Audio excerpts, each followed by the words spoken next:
En cualquier ciudad del mundo encontramos iglesias, muchas veces diferentes en sus creencias y en sus prácticas.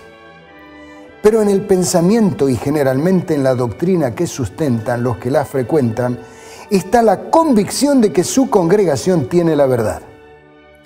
Cada una de ellas pretende estar en lo cierto y casi siempre anatematiza a los otros. Así que cabe preguntarnos, ¿todos los caminos conducen a Dios? ¿Todas las religiones conducen a Dios o hay solo una iglesia verdadera? ¿Estar en una u otra iglesia nos asegura la salvación o corremos algún riesgo al adorar a Dios en la forma incorrecta? Bienvenidos al tema de hoy, que será revelador y nos dará la seguridad que necesitamos.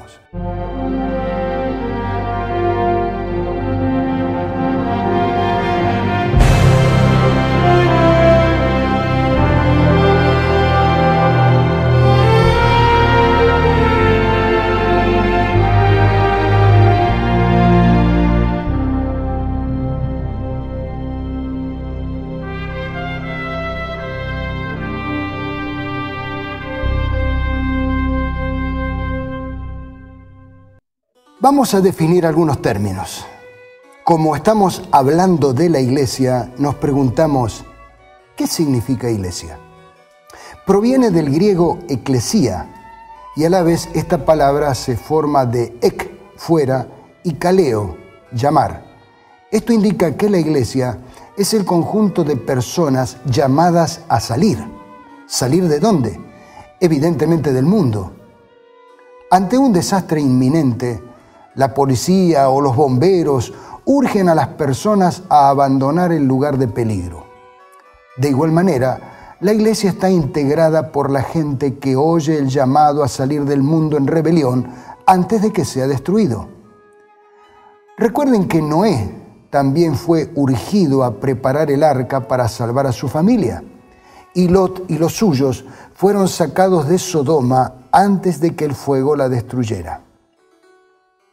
Pasemos a hablar ahora de otro término. Me refiero a religión. Esta palabra procede del latín religare, es decir, volver a ligar. ¿Religar a quiénes? Pues al hombre con Dios. Fue el hombre el que se alejó de su Creador. La práctica de la religión lo trae de vuelta a Él. Pero cuando se habla de religiones, es inevitable que surja otra pregunta. ¿Por qué hay tantas religiones? Vale la pena que hablemos de este asunto reafirmando, sin embargo, que religar no fue invento del hombre, sino de Dios. La falsificación que nos confunde, esa fue la obra de su enemigo.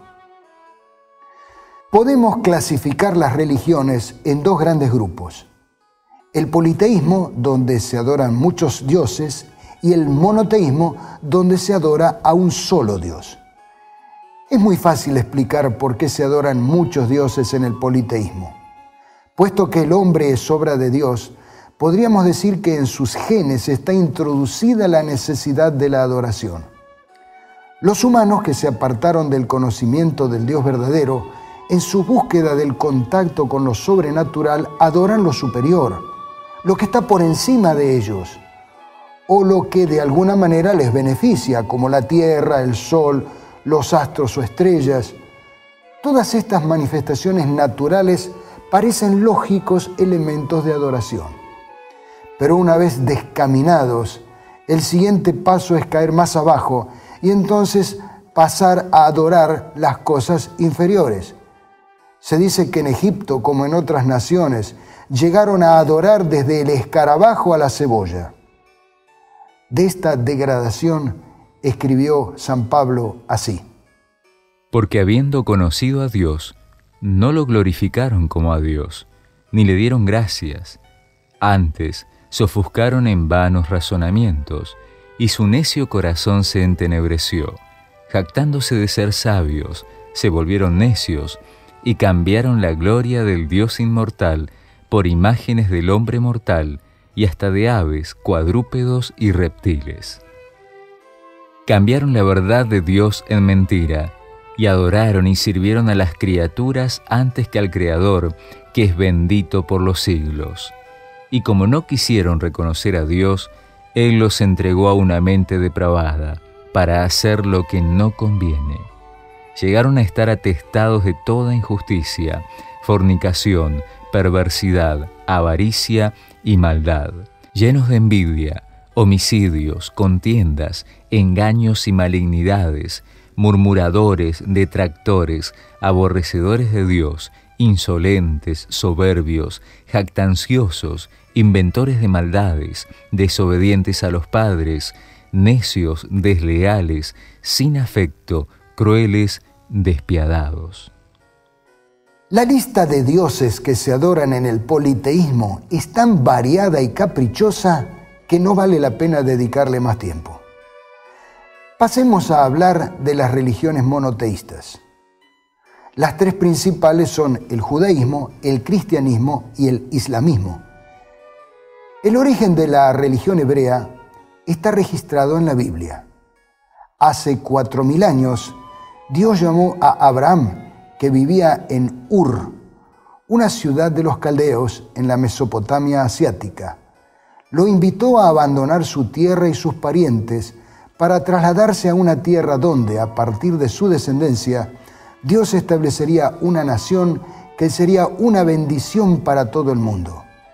A esta nación, a su tiempo, vino el Mesías. Recordemos la cadena secuencial como esto ocurrió.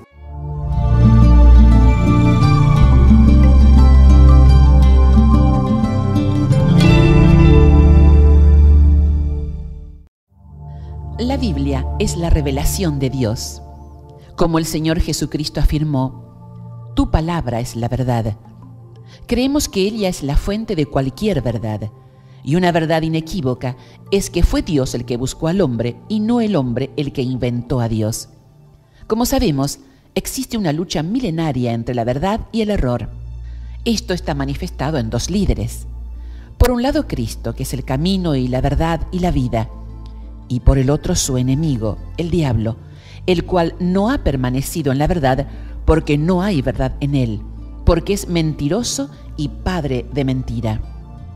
Y por supuesto, esta lucha milenaria también incluye a la Iglesia. ¿Desde cuándo existe ella? Podemos afirmar que desde Adán mismo, porque luego de la caída, Dios lo instruyó a él acerca de la forma en que los hombres debían adorar y cómo podrían salvarse. El método usado, el cordero que él y sus descendientes debían sacrificar, era un símbolo del verdadero Cordero de Dios que habría de venir a morir por Adán y por todos los que descendemos de él.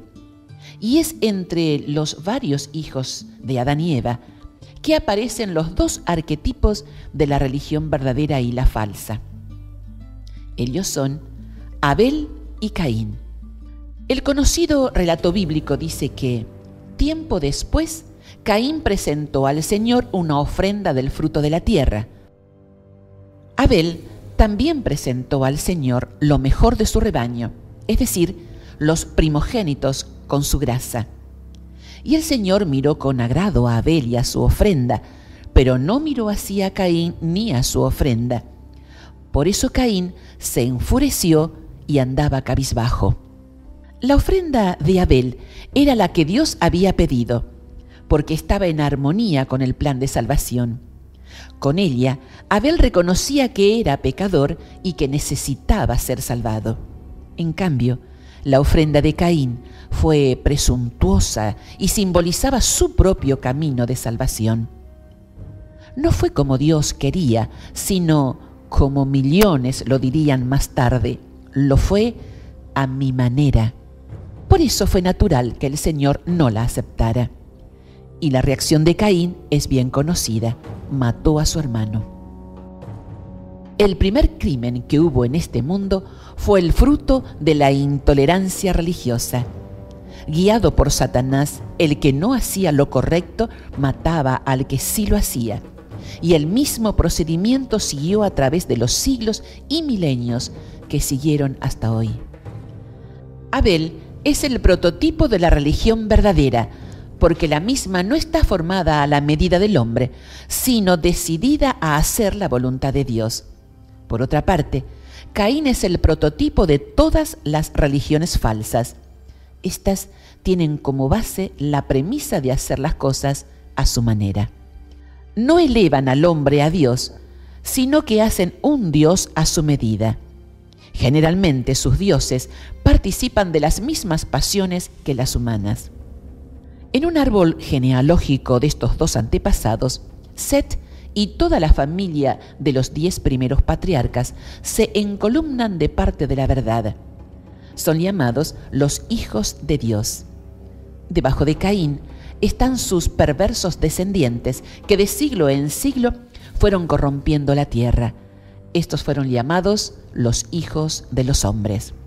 Cuando los seres humanos comenzaron a multiplicarse sobre la tierra y tuvieron hijas, los hijos de Dios vieron que las hijas de los seres humanos eran hermosas. Entonces tomaron como mujeres a todas las que desearon. Al unirse a los hijos de Dios con las hijas de los seres humanos y tener hijos con ellas, la marea del mal aumentó y se entregaron a una idolatría abominable. Los ricos y variados dones que el Creador dio a los antediluvianos fueron usados para glorificarse a sí mismos, y los trocaron en maldición poniendo sus afectos en ellos más bien que en aquel que se los había dado. Se tornaron violentos y feroces, y tan corrompidos que Dios no pudo soportarlos durante más tiempo.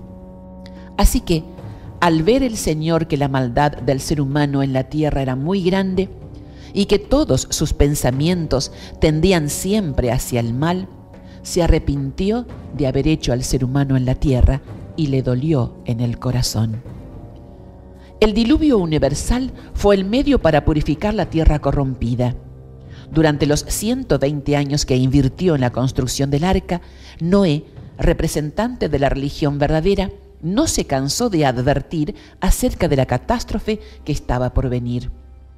No solo eran amonestaciones, en los últimos días vehementemente él invitó a los rebeldes a cambiar de actitud y entrar en el arca. Pero no creyeron a sus palabras, y el torrente de aguas, combinado con huracanes y movimientos sísmicos, los primeros tsunamis de la historia, acabaron con toda esa iglesia rebelde. Luego del diluvio, a partir de Sem, uno de los hijos de Noé, continuamos con la cadena genealógica de los que siguieron fieles a Dios. Mientras tanto, una extraña unidad de propósito reunió a los infieles en su rebelión.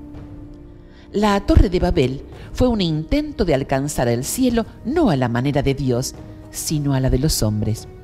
Sabemos que su nombre significa confusión, pero hay una etimología alternativa que señala que Babel procede de Bab-Ilu, es decir, puerta de los dioses.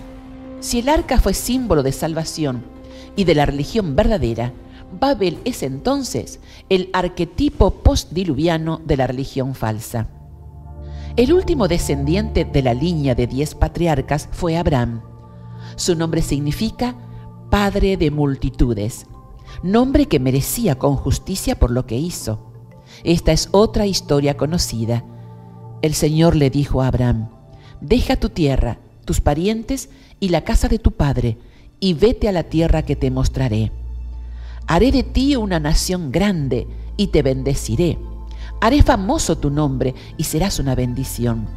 Bendeciré a los que te bendigan y maldeciré a los que te maldigan. Por medio de ti serán bendecidas todas las familias de la tierra. Este patriarca continúa la línea de los hijos de Dios, primero con su hijo Isaac y luego a través de los 12 patriarcas del pueblo de Israel.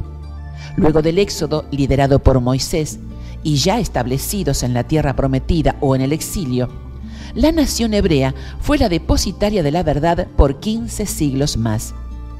Paralelamente, millones de personas vivían en el paganismo tanto en los pequeños reinos como en los grandes imperios de Babilonia, Media y Persia, Grecia y Roma.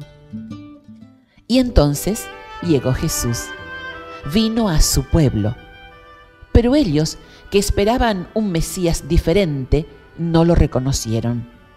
San Juan escribió que a lo suyo vino y los suyos no le recibieron. Por eso Jesús lloró sobre Jerusalén. Por eso, al abandonar el gran templo, el martes de la semana de la Pasión, les dijo: vuestra casa os queda desierta, porque Israel ya no sería más el pueblo elegido.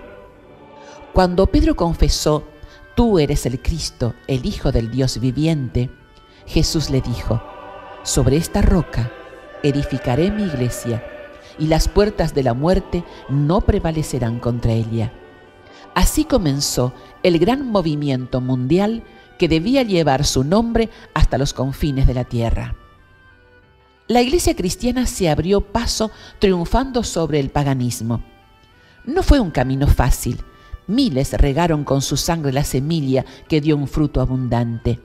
Otros millares encontraron refugio en las catacumbas, debajo de los cerros, en las afueras de la ciudad de Roma. Estas eran largas galerías subterráneas, cuya oscura e intrincada red se extendía leguas más allá de los muros de la ciudad. Como los siervos de Dios en los tiempos antiguos, estos mártires recordaban que su maestro había dicho que cuando fuesen perseguidos por causa de Cristo, debían regocijarse mucho, pues grande sería su galardón en los cielos, porque así fueron perseguidos los profetas antes que ellos. Se alegraban de que se los hallara dignos de sufrir por la verdad y entonaban cánticos de triunfo en medio de las crepitantes hogueras. Vanos eran los esfuerzos de Satanás para destruir la iglesia de Cristo por medio de la violencia. La gran lucha en que los discípulos de Jesús entregaban la vida no cesaba cuando estos fieles portaestandartes caían en su puesto.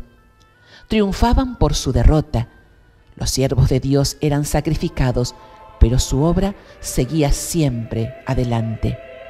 El evangelio cundía más y más, y el número de sus adherentes iba en aumento. Alcanzó hasta las regiones inaccesibles para las águilas de Roma. Dijo Tertuliano, reconviniendo a los jefes paganos que atizaban la persecución: atormentadnos, condenadnos, desmenuzadnos, que vuestra maldad es la prueba de nuestra inocencia. De nada os vale vuestra crueldad. Mas somos cuanto derramáis más sangre, porque la sangre de los cristianos es semilla. Miles de cristianos eran encarcelados y muertos, pero otros los reemplazaban. En vista de esto, Satanás se propuso oponerse con más éxito al gobierno de Dios, implantando su bandera en la iglesia cristiana. El gran adversario se esforzó entonces por obtener con artificios lo que no consiguiera por la violencia. Cesó la persecución y la reemplazaron las peligrosas seducciones de la prosperidad temporal y del honor mundano. Los idólatras fueron inducidos a aceptar parte de la fe cristiana, al par que rechazaban otras verdades esenciales. La iglesia se vio entonces en gravísimo peligro, y en comparación con él, la cárcel, las torturas, el fuego y la espada eran bendiciones. Algunos cristianos permanecieron firmes, declarando que no podían transigir. Otros se declararon dispuestos a ceder o a modificar en algunos puntos su confesión de fe y a unirse con los que habían aceptado parte del cristianismo, insistiendo en que ello podría llevarlos a una conversión completa. Fue un tiempo de profunda angustia para los verdaderos discípulos de Cristo. Bajo el manto de un cristianismo falso, Satanás se introducía en la iglesia para corromper la fe de los creyentes y apartarlos de la palabra de verdad. La mayoría de los cristianos consintieron al fin en arriar su bandera, y se realizó la unión del cristianismo con el paganismo. Aunque los adoradores de los ídolos profesaban haberse convertido y unido con la iglesia, seguían aferrándose a su idolatría, y solo habían cambiado los objetos de su culto por imágenes de Jesús y hasta de María y de los santos. La levadura de la idolatría, introducida de ese modo en la Iglesia, prosiguió su funesta obra. Doctrinas falsas, ritos supersticiosos y ceremonias idolátricas se incorporaron en la fe y en el culto cristiano. Al unirse los discípulos de Cristo con los idólatras, la religión cristiana se corrompió y la Iglesia perdió su pureza y su fuerza y pasó del territorio de la verdad al del error. Hubo, sin embargo, creyentes que no se dejaron extraviar por sus engaños y, adorando solo a Dios, se mantuvieron fieles al autor de la verdad. A su tiempo, también estos habrían de sufrir la persecución, y no por medio del paganismo, sino por los que se decían cristianos. Era la misma vieja historia: Caín persiguiendo a su hermano Abel. Estábamos hablando de por qué hay tantas religiones. Ya explicamos el origen divino del judaísmo y cómo éste se dio paso al cristianismo. De estas dos fuentes, cristianismo y judaísmo, bebió Mahoma, quien a partir del año 622 estableció un nuevo movimiento monoteísta que hoy conocemos como el islamismo. Sin embargo, y especialmente en nuestros países latinos, cuando alguien hace la pregunta en cuanto a las religiones, por lo general no está pensando en el politeísmo, los judíos o el islam, sino en el cuadro vergonzoso que ofrece la división del cristianismo.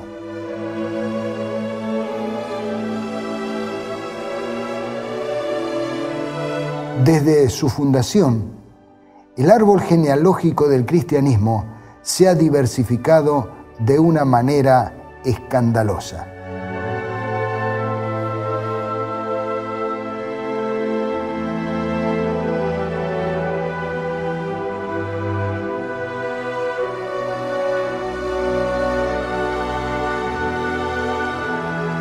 En medio de toda esta confusión, ¿hay hoy una iglesia verdadera? Sí la hay. ¿Cuál de todas estas ramas es hoy la iglesia que se ajusta a la verdad? Si Jesús viniera hoy a visitar una iglesia cristiana, ¿a cuál entraría? La verdad no puede estar en todos al mismo tiempo, si esas verdades son diferentes. ¿De qué color es esta cartulina? ¿Es azul? ¿Es roja? ¿Es amarilla? Creo que usted la está viendo.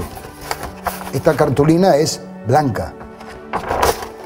La verdad es que es blanca y solamente podrá dejar de ser blanca si yo le cambio el color, si yo trato de modificarla. Pero la hoja blanca puede simbolizar a los que son los depositarios de la verdad.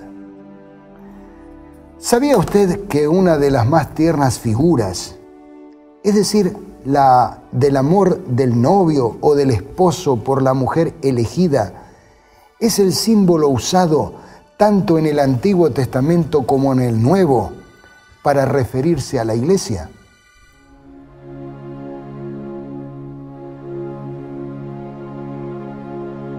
Mire, el libro más significativo en cuanto al amor conyugal es el Cantar de los Cantares. ¿Quién no se ha emocionado al leerlo? Pero para muchos comentadores, el amor de Salomón por la Sunamita es simbólico y representa el amor de Dios por su pueblo. Veamos algunos otros textos reveladores. Porque tu marido es tu hacedor, Jehová de los ejércitos es su nombre, y tu Redentor, el Santo de Israel, Dios de toda la tierra será llamado. No como el pacto que hice con sus padres el día que tomé su mano para sacarlos de la tierra de Egipto, porque ellos invalidaron mi pacto, aunque fui yo un marido para ellos, dice Jehová. Todo el capítulo 16 del libro de Ezequiel es una parábola o ilustración. Bajo la figura de una niña abandonada en el campo que el Señor protege, Él está hablando de su iglesia. Esa niña crece, y lo que ocurre así lo describe el profeta. Tiempo después pasé de nuevo junto a ti, y te miré. Estabas en la edad del amor. Extendí entonces mi manto sobre ti, y cubrí tu desnudez. Me comprometí e hice alianza contigo, y fuiste mía, lo afirma el Señor Omnipotente. Desafortunadamente, gran parte de la figura de la mujer como esposa o novia del Señor en el Antiguo Testamento tiene que ver con la infidelidad de Israel, tal como aparece en el 2 capítulo de Jeremías. ¿Acaso una joven se olvida de sus joyas o una novia de su atavío? Pues hace muchísimo tiempo que mi pueblo se olvidó de mí. Qué mañosa eres para conseguir amantes, hasta las malas mujeres han aprendido de ti. Contended con vuestra madre, contended, porque ella no es mi mujer, ni yo su marido. Aparte, pues, sus fornicaciones de su rostro y sus adulterios de entre sus pechos.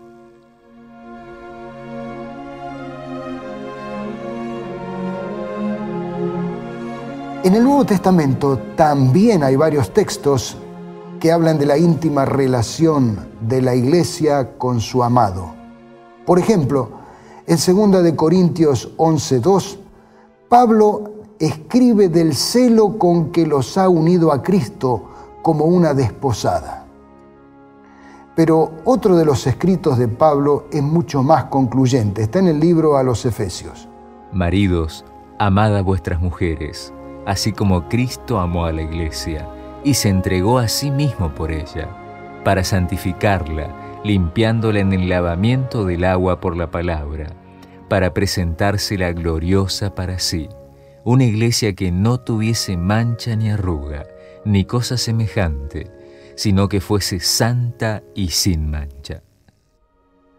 Aquí encontramos tres cosas bien claras. Primera, Cristo se entregó no por la humanidad, sino por su iglesia. Segundo, su iglesia es una sola, es decir, no tiene muchas esposas. Y tercero, esta debe ser sin mancha. Por medio de una ilustración que está registrada en Romanos 11, Pablo aclara otra cosa acerca de la iglesia cristiana. Israel es un olivo en el cual se han injertado algunas ramas. En otras palabras, la iglesia que Jesús estableció no es otra cosa que la continuación de la iglesia que es Israel. Los mensajes de sus profetas son el cimiento sobre el que se construye la iglesia cristiana. La iglesia del Nuevo Testamento no tiene doctrinas nuevas. Sin cambiar nada, poniendo en la vieja masa la levadura nueva, Jesús vino para engrandecer y explicar las antiguas enseñanzas, y sus apóstoles hicieron lo mismo. Creo que usted va a estar de acuerdo conmigo que si hubo una iglesia que con autoridad podía reclamar la autenticidad, fue la iglesia del primer siglo, la iglesia cristiana primitiva. Allí donde estuvieron los apóstoles, allí donde estaba también la Virgen María, esa era sin duda la iglesia verdadera. Pero hace un ratito estábamos hablando del amor del Señor por su novia, la iglesia. Ahora déjeme hablarle del casamiento de Jesús. Vamos a presentar otra ilustración, muy lejos de las disparatadas teorías sobre el casamiento de Jesús con María Magdalena. El Apocalipsis presenta la verdadera boda del Salvador con estas palabras. Y oí como la voz de una gran multitud, como el estruendo de muchas aguas, y como la voz de grandes truenos, que decía: Aleluya, porque el Señor nuestro Dios Todopoderoso reina. Gocémonos y alegrémonos, y démosle gloria, porque han llegado las bodas del Cordero, y su esposa se ha preparado. Y a ella se le ha concedido que vista de lino fino, limpio y resplandeciente, porque el lino fino es las acciones justas de los santos. Y el ángel me dijo: escribe, bienaventurados los que son llamados a la cena de las bodas del Cordero. Figuradamente, Jesucristo es el amado que viene por su novia, la iglesia. La boda será magnífica y la luna de miel será eterna. La novia que lo espere hoy debe ser la misma que Él dejó cuando fue a prepararle su lugar en el cielo. debe ser la misma que lo esperó en los siglos sucesivos, con su traje blanco inmaculado, vestida de justicia, porque su doctrina no ha cambiado. Aunque los siglos pasaron, sus creencias y su conducta permanecieron inalteradas. Subrayemos esto: la familia de Dios hoy está constituida por aquellas personas que, al igual que los fieles que la antecedieron, han vivido en armonía con las enseñanzas y prácticas de la Iglesia cristiana del primer siglo.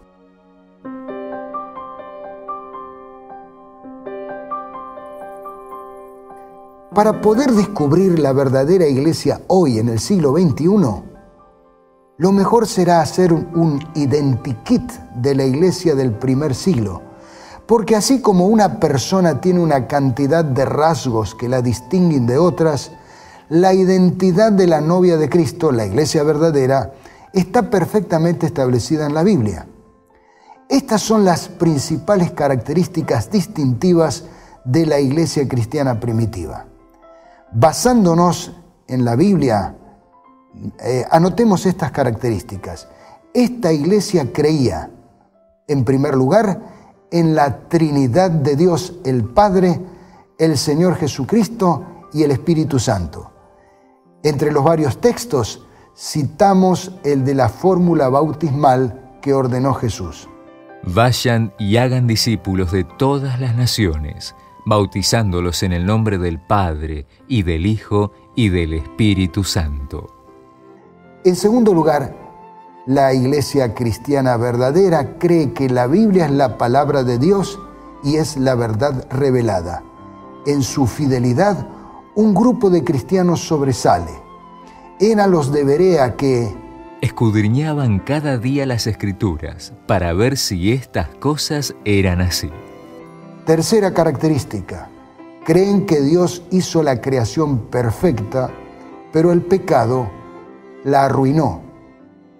La tierra languidece y se marchita, el mundo se marchita y desfallece. Desfallecen los notables de la tierra yace profanada, pisoteada por sus habitantes, porque han desobedecido las leyes, han violado los estatutos, han quebrantado el pacto eterno. Por eso, una maldición consume a la tierra, y los culpables son sus habitantes. La cuarta característica, armando este identikit, es que Cristo es nuestro único y suficiente Salvador, tal como está registrado en el libro de los Hechos. Este Jesús es la piedra reprobada. En ningún otro hay salvación, porque no hay otro nombre bajo el cielo dado a los hombres en que podamos ser salvos. Una quinta característica es que la Iglesia cree que Jesús regresará para restaurar su creación. Aquí está el versículo clave. Cristo fue ofrecido en sacrificio una sola vez para quitar los pecados de muchos, y aparecerá por segunda vez, ya no para cargar con pecado alguno, sino para traer salvación a quienes lo esperan. Una sexta característica que hace a la alegría y a la esperanza de saber que será pronto son las señales que indican la proximidad de su venida. Habrá señales en el sol, la luna y las estrellas. En la tierra, las naciones estarán angustiadas y perplejas por el bramido y la agitación del mar. Se desmayarán de terror los hombres, temerosos por lo que va a sucederle al mundo, porque los cuerpos celestes serán sacudidos. Entonces verán al Hijo del Hombre venir en una nube con poder y gran gloria. Cuando comiencen a suceder estas cosas, cobren ánimo y levanten la cabeza, porque se acerca su redención. Una séptima característica es que guardan los mandamientos de Dios. Creen que guardar los 10 mandamientos es una prueba de amor a Dios. Si ustedes me aman, obedecerán mis mandamientos. Una octava característica: la observancia del sábado como una señal de lealtad al Señor.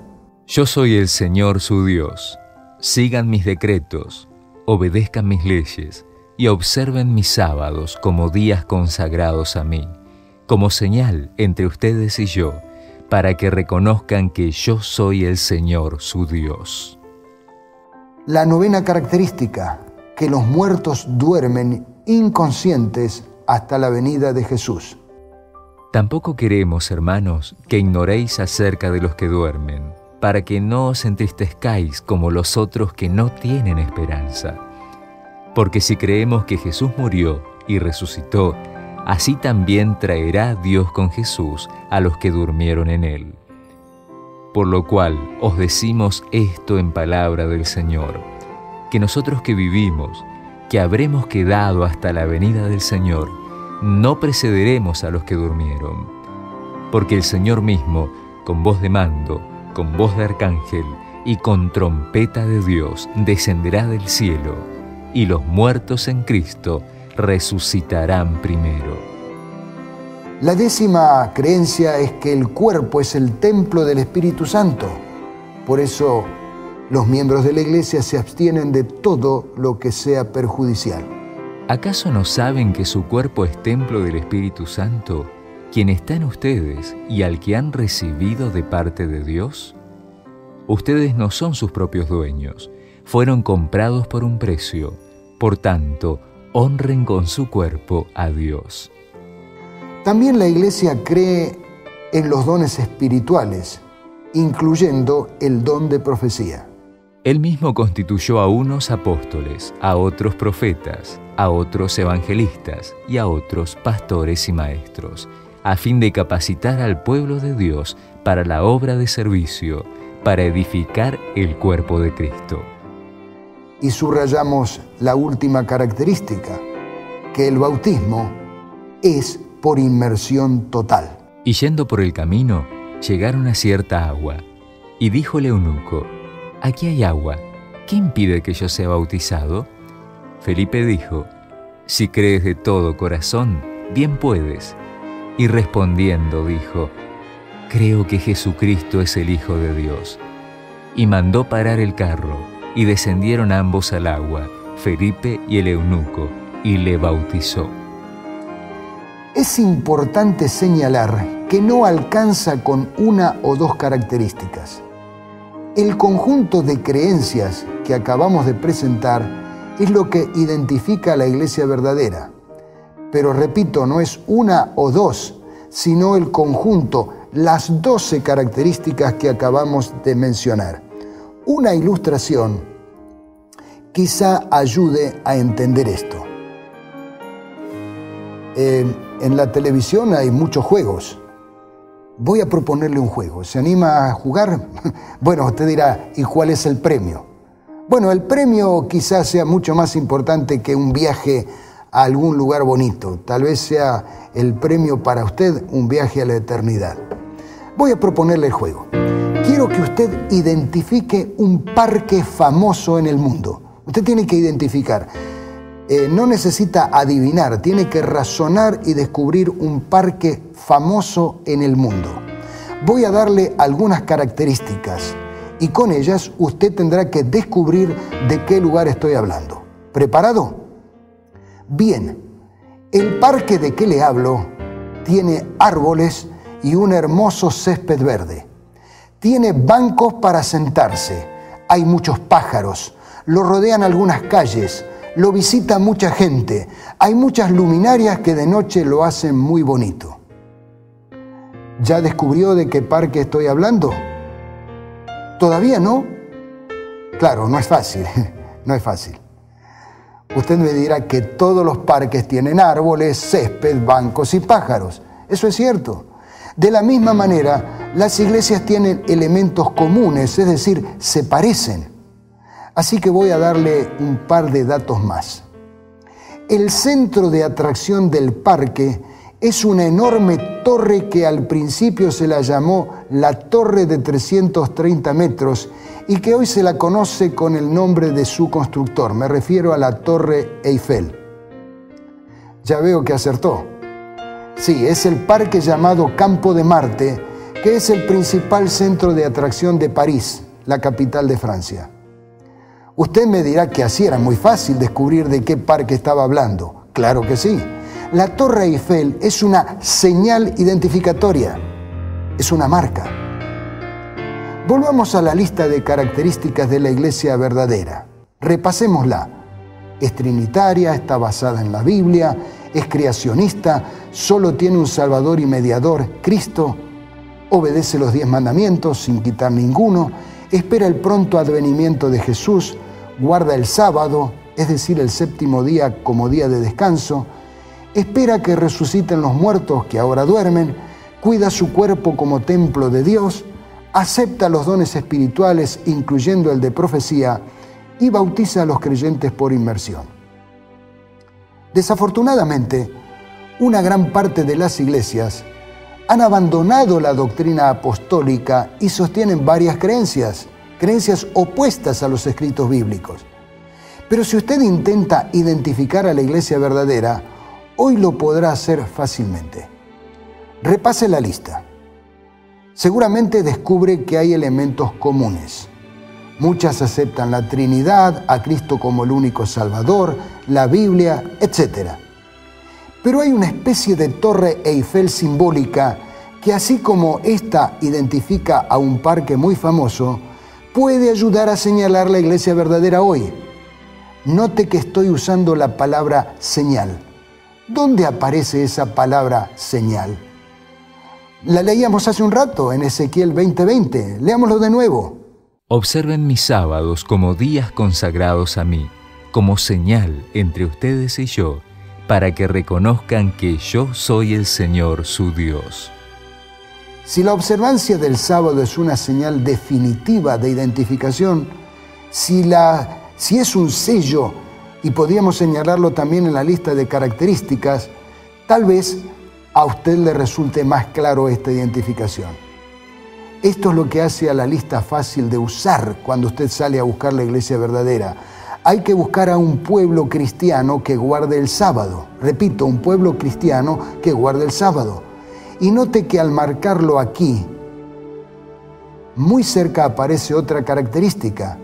Incluye la esperanza en la segunda venida. Permítame decirle que en medio de la confusión religiosa actual, felizmente existe un grupo, los adventistas del séptimo día, quienes se esfuerzan por vivir en armonía con el inmutable mandato divino. Con sus raíces firmemente ligadas a la iglesia cristiana primitiva, los adventistas son una iglesia que se encuentra establecida en todo el planeta. Además de 100.000 lugares de reunión y adoración, sostienen una red mundial de sanatorios, escuelas primarias, secundarias y universidades. Esa red mundial incluye un vasto programa de comunicación. Lo hacen a través de editoriales que publican millones de páginas anualmente y por medio de programas de radio, televisión e internet. Su obra de asistencia social a través de ADRA, sus programas de salud integral que ayudan a la gente a alimentarse mejor y a vencer el tabaco, el alcohol y el estrés, son solo una muestra de las actividades que realiza. Con justicia, los miembros de esta iglesia reclaman y pueden ser reconocidos como los verdaderos santos que guardan los mandamientos de Dios y la fe de Jesús. Los adventistas no pretenden ser los elegidos de Dios. Ellos han elegido obedecer a Dios. Seguramente, si usted camina el tiempo que resta hasta la venida de Jesús asociado a ellos, cuando Jesús regrese a buscar a los fieles de hoy y a los fieles de toda la antigüedad, usted estará mejor preparado. Los adventistas le extienden a usted la misma invitación que una vez pronunciara el líder de Israel. Entonces dijo Moisés a Hobab, hijo de Raguel Madianita, su suegro: nosotros partimos para el lugar del cual Jehová ha dicho, yo os lo daré. Ven con nosotros y te haremos bien, porque Jehová ha prometido el bien a Israel. Sí, amigo. En nombre de los adventistas, yo también le digo, ven con nosotros y te haremos bien. Ha sido un privilegio compartir con ustedes estas evidencias que sorprenden.